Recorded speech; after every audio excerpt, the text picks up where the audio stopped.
السلام علیکم ورحمۃ اللہ وبرکاتہ۔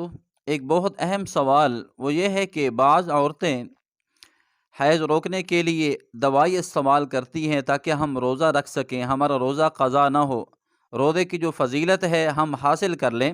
اب ان میڈیسن استعمال کرنے کا کیا حکم ہے؟ جو عورت ان دوائیوں کو استعمال کرے گی وہ گناہ گار ہوگی یا گناہ گار نہیں ہوگی؟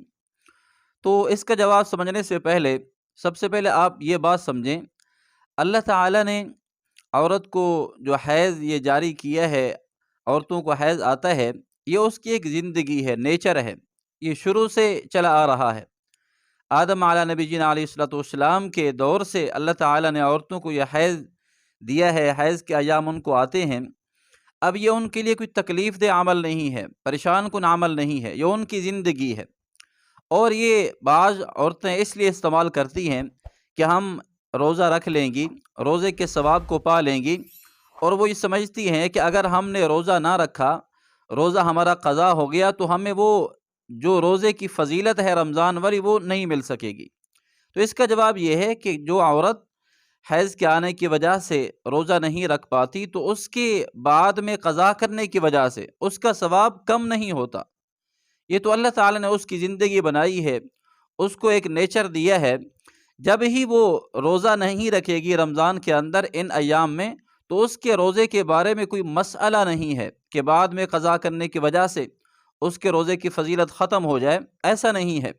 باقی رہا یہ مسئلہ ان ادویات کے، میڈیسن کے استعمال کرنے کا، کہ دیکھیں اللہ تعالیٰ نے جب اس کی زندگی دی ہے کہ وہ اس کو حیض آتا ہے، ایام آتے ہیں، تو اس کو روکنا مناسب نہیں۔ ڈاکٹر حضرات کہتے ہیں کہ اس کی صحت کے لیے بہت نقصان دہ ہے، اس لیے کہ عورت کو جو مینسز آتے ہیں اس کی صحت کے لیے بہت مفید ہیں، ان کو روکیں گے تو ہو سکتا ہے اس کی طبیعت خراب ہو جائے۔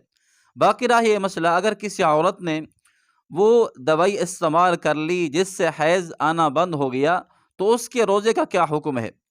تو یہ اچھی طرح آپ سمجھ لیں کہ جو ہی اس نے اپنے حیض کو بند کیا دوائی کی وجہ سے یا کسی چیز کی وجہ سے، جو ہی حیض بند ہوگا، خون آنا بند ہو جائے گا، تو وہ روزہ بھی رکھے گی اور نماز بھی ادا کرے گی۔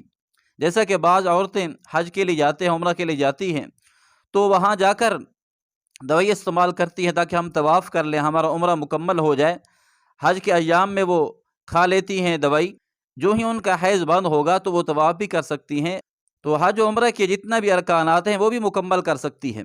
باقی یہ کوئی خاص مصیبت یا مسئلہ نہیں ہے، یہ تو شروع سے چلا آ رہا ہے۔ تو میں آپ کے سامنے ایک مختصر واقعہ عرض کروں۔ حضرت عائشہ رضی اللہ تعالی عنہ سے روایت ہے کہ ہم لوگ رسول اللہ صلی اللہ علیہ وسلم کے ہمراہ حج کے ارادہ سے نکلے۔ جب ہم صرف نامی جگہ پر پہنچے تو مجھے حیض آنا شروع ہو گیا۔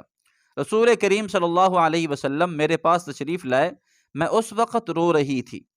آپ صلی اللہ علیہ وسلم نے ارشاد فرمایا، تم کو کیا ہوا؟ میرا خیال یہ ہے کہ تم کو حیض آنا شروع ہو گیا ہے۔ میں نے کہا اللہ کے رسول جی ہاں۔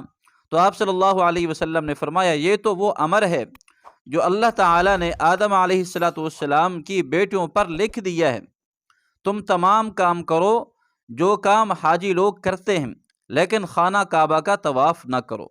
یعنی کہ اگر حیض آ گیا ہے تو وہ عورت طواف نہیں کرے گی، باقی سارے ارکانات مکمل کرے گی۔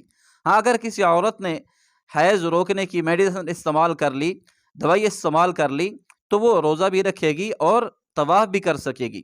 دوائی استعمال کرنے سے صحت پر اثر پڑتا ہو تو ایسی عورت دوائی استعمال نہ کرے۔